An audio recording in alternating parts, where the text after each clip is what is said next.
बिस्मिल्लाहिर्रहमानिर्रहीम। अस्सलाम वालेकुम बहन भाइयों, बेटे बेटी, वेलकम टू माय चैनल। आज की वीडियो का अनुमान है कि कौन सा अमल कबूल नहीं है, यानी कौन सा सदके वाला कौन सा अमल कबूल नहीं है।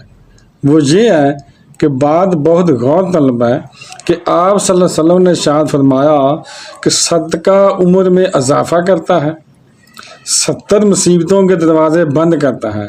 सदका और ज़कात देते वक्त हर किस्म की रियाकारी से बचा जाए। हज़ूर सल्लल्लाहु अलैहि वसल्लम फरमाया कि क़यामत के दिन अल्लाह ताला फरमाएगा कि इन्हीं से जाकर जज़ा लो जिनको तुम दिखाने के लिए अमल करते थे। यानी कोई भी अमल है, सदका है, खैरात है, तो ये नहीं कि आप लाइनें लगाओ, लोग लाइनें लगाते हैं, ज़कात लोग देते हैं तो लोगों की लाइनें लगी होती हैं। ये सदका ज़कात ये छुपा कर देनी चाहिए।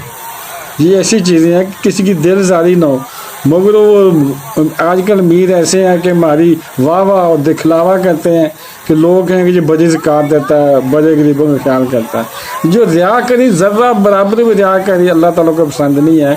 इसलिए फरमाया गया है कि जो रिया करी करता है ना, दिखलावा करता है, अपने लिए तो इबादत करता है, क्योंकि ये सदका खैरात देना ये भी इबादत है।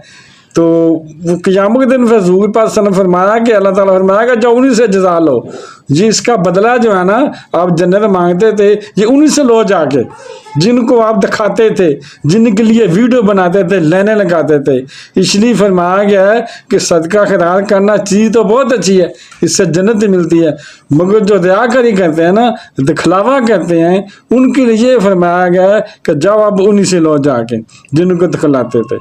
तो बहन भाइयों, बेटे बेटियों, अगर आपको मेरी ये वीडियो अच्छी लगी है तो इसे सदका जारिया समझ कर आगे शेयर कर दें। और अगर अभी तक आपने मेरे चैनल को सब्सक्राइब नहीं किया तो लाजमी कर लें और बेल को दबाकर ऑल पर क्लिक कर दें, ताकि मेरी आने वाली अच्छी से अच्छी वीडियोज़ आपको मिलती रहें। चलो मिलते हैं नेक्स्ट वीडियो में।